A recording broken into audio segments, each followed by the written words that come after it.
perkenalan dari saya. Jadi suatu saat kapan-kapan kita ketemu, tolong sapa saya. Makanya saya selalu menggunakan nama singkat supaya mudah diingat sama teman-teman sekalian. Saya lebih familiar panggil teman-teman ya, supaya kita lebih akrab. Adik-adik, bapak-bapak, ibu. Jadi kalau kapan-kapan kita ketemu, Bu Uti, iya apa kabar? Karena saya sudah agak susah membedakan ini yang dari mana. Jadi saya kami Kumbar misalnya, karena Dinkes sudah banyak sekali kolaborasi dengan kami. Nah, baik Bapak Ibu, sekedar perkenalan singkat. Dan kemudian di pilar 3, peningkatan konvergensi, intervensi spesifik dan sensitif. Nah, Bapak Ibu sekalian, salah satu tujuan saya berada di tengah-tengah kita semua adalah pilar ketiga. Bagaimana meningkatkan konvergensi, intervensi spesifik dan sensitif. Kadang masih ada pendapat yang mengatakan kalau kita berbicara terkait stunting, maka katanya urusannya dinas kesehatan. Ada kan? Kasih dinas kesehatan. Itu keliru Bapak Ibu sekalian, bukan salah tapi keliru. Kenapa? Sekarang kalau kita berbicara terkait stunting, maka ada dua punya urusan, intervensinya spesifik dan sensitif. Kalau kesehatan itu intervensinya adalah spesifik terkait dengan sektor kesehatan. Di luar daripada sektor kesehatan berarti adalah sensitif. Saya juga dan teman-teman sekalian selain daripada kesehatan, dinas kesehatan yang hadir sini adalah berada di intervensi sensitif. Jadi stunting ini tidak akan selesai kalau hanya dinas kesehatan, tapi banyak yang harus terlibat. Kita harus kolaborasi, kita harus konvergensi. Kemudian di pilar 5 ini peningkatan pengembangan sistem data. Bagaimana kita memperbaiki data-data yang sudah ada. Nah, Bulukumba sudah melaksanakan aksi 1, 2, 3.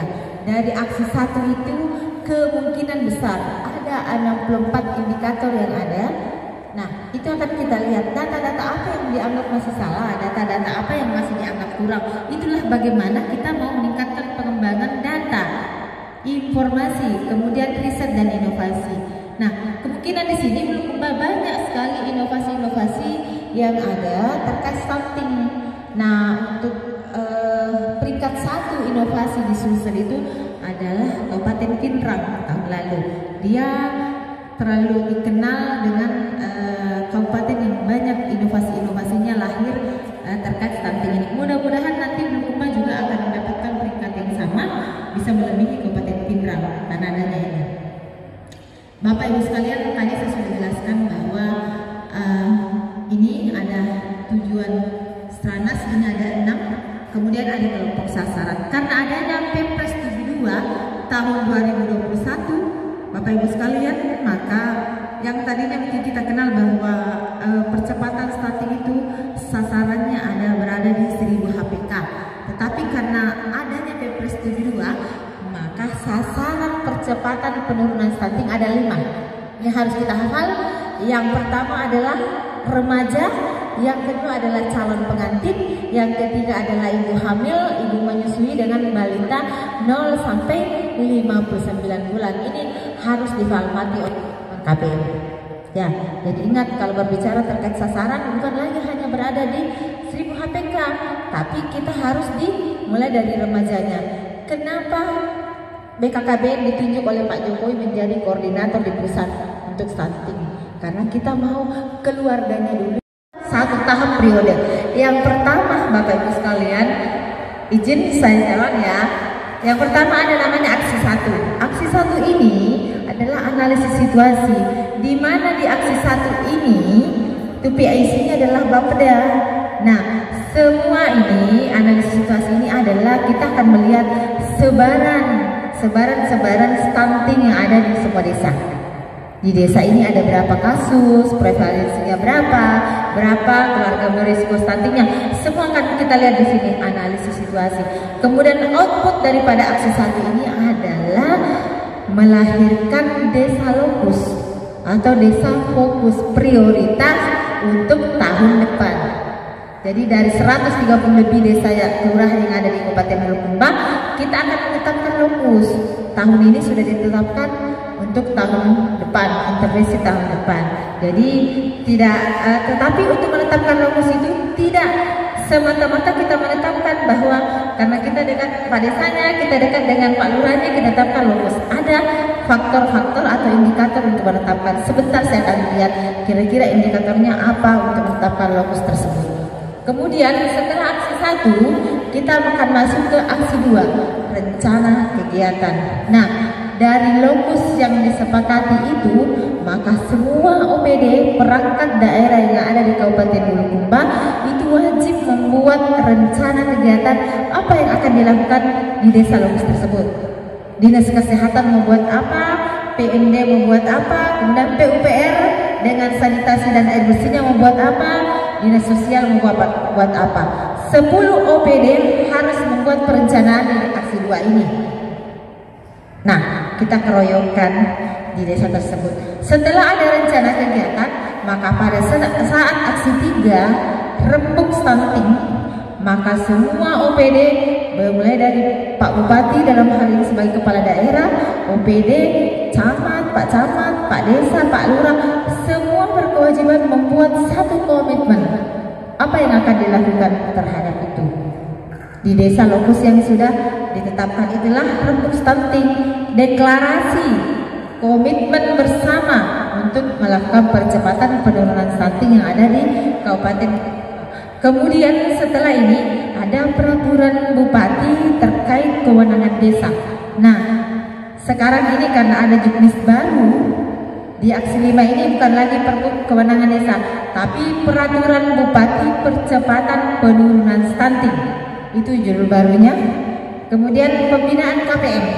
Hari ini Kabupaten Bulukumba ini sudah berada di aksi 5 pembinaan KPM.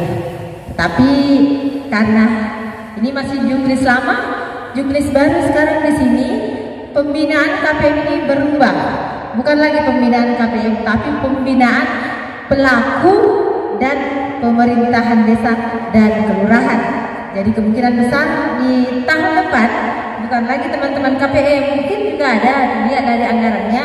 Jadi untuk pembinaan di aksi 5 ini sudah bukan hanya KPM, tapi semua pelaku dan pemerintahan desa yang ada di Kabupaten Bulukumba. Panjang tahun mulai dari Januari sampai Desember. Kenapa dilaksanakan? Karena ini adalah sistem manajemen data, perbaikan data. Sebaiknya aksi 6 ini bisa dilakukan lebih dari 1 kali. Jadi idealnya aksi 6 ini dilaksanakan setelah aksi 1. Kenapa? Aksi 1 itu semua data-data ada. 64 indikator cakupan layanan akan diperoleh di sini. Nah, yang mana datanya dianggap kurang, yang mana datanya dianggap senjang, maka akan dibuatlah rencana perbaikan di aksi 6 ini. Setelah ada rencana perbaikan, maka dia harus masuk ke dalam rencana kegiatan. Jadi tidak mesti 1, 2, 3, 4, 5 baru 6. Tetapi 6 ini bisa dikerjakan setelah aksi 1. Tetapi pelaksanaannya aksi 6 sepanjang tahun. Ya. Kemudian publikasi dan pengukuran dan publikasi stunting ini aksi 7. Ini adalah satu-satunya aksi yang menjadi penanggung jawabnya ini dari 8 aksi konvergensi adalah Dinas Kesehatan. Aksi 7 ini bisa dilaksanakan di bulan Februari dan Agustus, tetapi biasanya dilaksanakan di setelah bulan Bintang Agustus, karena kita akan membandingkan data 2 tahun terakhir antara Februari Agustus tahun 2021 dan Februari Agustus di tahun 2022. Kita akan melihat kira-kira analisis yang akan kita buat mulai dari tingkat desa, kecamatan dan kabupaten. Desa-desa mana saja yang hasil pengukurannya itu stuntingnya turun, mana saja desa yang naik. Jangan sangka bahwa kita sudah ada di sini bahwa semua desa akan turun stuntingnya, tapi ada juga yang naik. Ada beberapa faktor yang bisa menyebabkan adanya kenaikan. Nah, itulah sebabnya dilakukan analisis. Kalau dia turun, kira-kira intervensi apa yang sudah dilakukan? Kalau tiba-tiba naik, kira-kira faktor yang pertama bisa saja karena alat ukurnya belum terstandar. Yang kedua, bisa saja tenaga pengukur itu masih membutuhkan pelatihan peningkatan, ada salah ukur dan lain sebagainya. Itu bisa. yang ketiga yang biasa terjadi, biasanya data yang di-entry dalam EPPG itu tidak divalidasi terlebih dahulu, sehingga ada kesalahan. Nanti pada saat diaksi itu akan ketahuan. Setelah naik tinggi sekali baru kaget, kenapa bisa seperti ini? Itu bisa dianalisis. Apa kira-kira penyebabnya? Bisa ada beberapa faktor, termasuk 3 tadi yang saya sampaikan. Kemudian di aksi 8 Bapak Ibu sekalian, ini adalah review kinerja. Kita akan melihat bahwa dari aksi 2 ini, rencana kegiatan ini setelah di akhir Desember kita akan laksanakan ini aksi 8 ini. Review kita akan melihat bahwa dari aksi 2 rencana kegiatan yang sudah dianggarkan, sudah direncanakan oleh semua perangkat daerah, kira-kira ada berapa yang diserap, ada berapa yang terrealisasi. Kalau misalnya sekian miliar, makanya pada saat aksi 3 itu akan dipaparkan perangkat daerah OPD ini itu, karena dia selaku OPD teknis hanya 30% tanggung jawabnya untuk penurunan stunting, karena dia memang hanya berada di sektor kesehatan.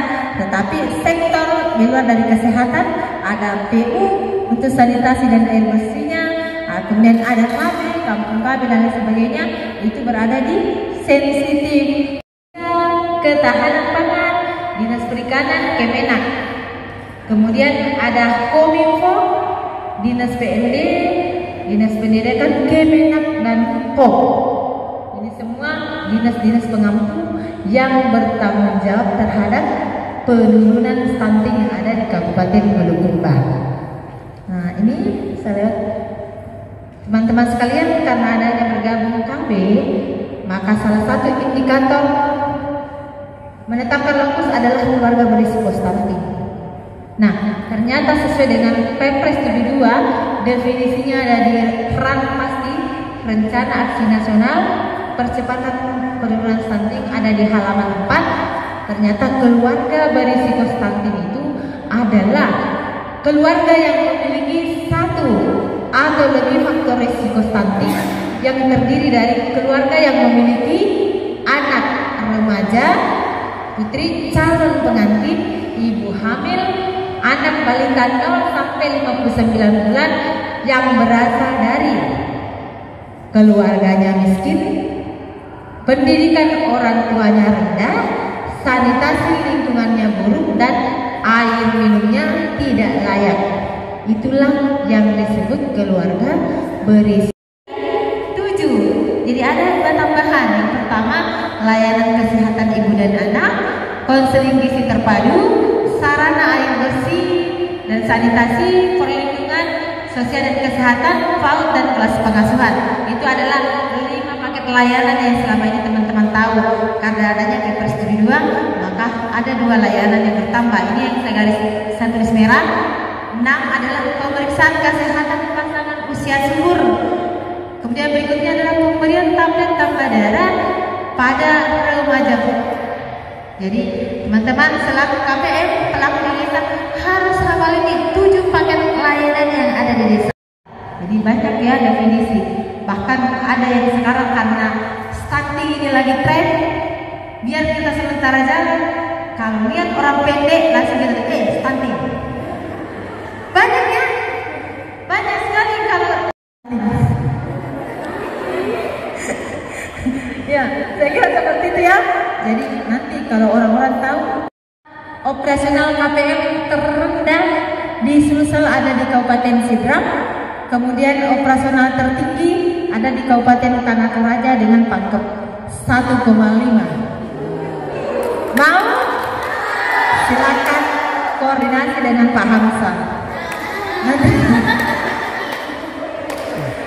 Saya bukan provokator ya, hanya menyampaikan. Tetapi sekarang pemberian insentif itu harus berbasis kinerja. Kalau teman-teman tidak melaksanakan kinerjanya sekarang ini wajib harus ada 8 muatan yang ada. Kalau belum sesuai berarti harus direvisi. Ini juknis terbaru. Yang pertama ada target tahunan penurunan prevalensi stunting di kabupaten kota. Yang kedua intervensi gizi spesifik dan sensitif. Kemudian peran kecamatan dan desa, kelurahan termasuk di dalamnya peran TPPS dan kecamatan, TPPS desa dan kelurahan. Yang keempat, skema insentif pelaku penurunan prevalensi pelaku di desa. Jadi harus ada tertera ini skema ininya untuk pelaku penurunan percepatan penurunan stunting. Bisa lebih, bisa 10, bisa 11, bisa 12. Tapi ini tadi 8 itu wajib. Kemudian HKPM. KPM yang ketiga, mengembangkan sistem insentif berbasis peningkatan kinerja KPM. Ini tadi yang saya bilang, pemberian insentif berbasis kinerja. KPM harus bekerja. Ya, kemudian penguatan kapasitas. Seperti saat ini teman-teman mendapatkan penguatan kapasitas dengan pelatihan orientasi 1000 HPK. Kemudian mensinergikan kinerja KPM dengan dinas layanan atau OPD terkait upaya penurunan stunting. Nah, ini pola kerja teman-teman KPM yang ada di desa. Pola kerjanya harus ditahu ya. Ya, ini ada pola kerja di keluarga, posyandu dan PAUD, yaitu melakukan pemetaan sasaran dan layanan, kemudian melakukan pemantauan layanan scorecard, kemudian ada analisis ini apakah sasaran itu tidak mendapatkan layanan.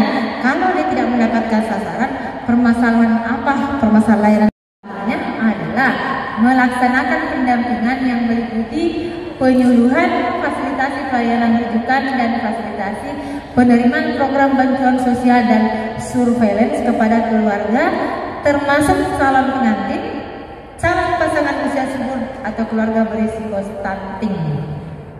Kemudian ini peran TPK, karena ada 3, ada peran bidan, ada PKK dengan kader KB. Kalau bidan desa itu adalah sebagai koordinator pendampingan keluarga dan pemberi layanan kesehatan.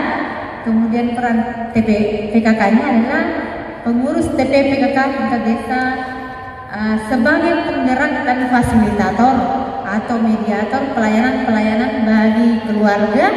Kemudian peran kader KB adalah sebagai pencatat dan pelapor, bukan pelakor ya, tapi pelapor. Hati-hati pelakor. Salah sebut pelakor jadi pelakor. Ya. Kemudian ya, saya kira sedikit intermezzo ya. Nah, teman-teman sekalian, ada beberapa pelaku dan lembaga percepatan penurunan stunting di tingkat desa. Yang pertama ada kepala desa dan perangkatnya, ada BPD, ada KPM, tim penggerak PKK, bidan desa, kader KB, posyandu, PAUD HI, Karang Taruna, keluarga dan kelompok antar keluarga, pendamping lokal desa, tim pendamping keluarga, TPPS dan fasilitator program lainnya. Biasa sekitar 30 orang ataupun itu yang tidak hadir yang sakit. Di mana? Apa jalan konsepnya sakit? Kalau untuk tidak hadir, kita titipkan kepada gurunya untuk diberikan kalau datang pada hari Sabtu. Jadi pada saat kami datang lagi tidak datang, tetap kami tidak kasih. Kita kasih jadwal di hari Sabtu juga, begitu supaya cukup 1 minggu.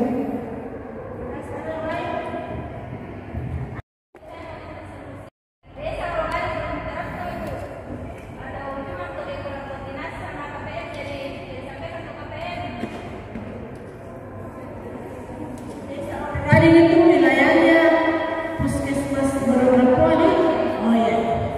Jadi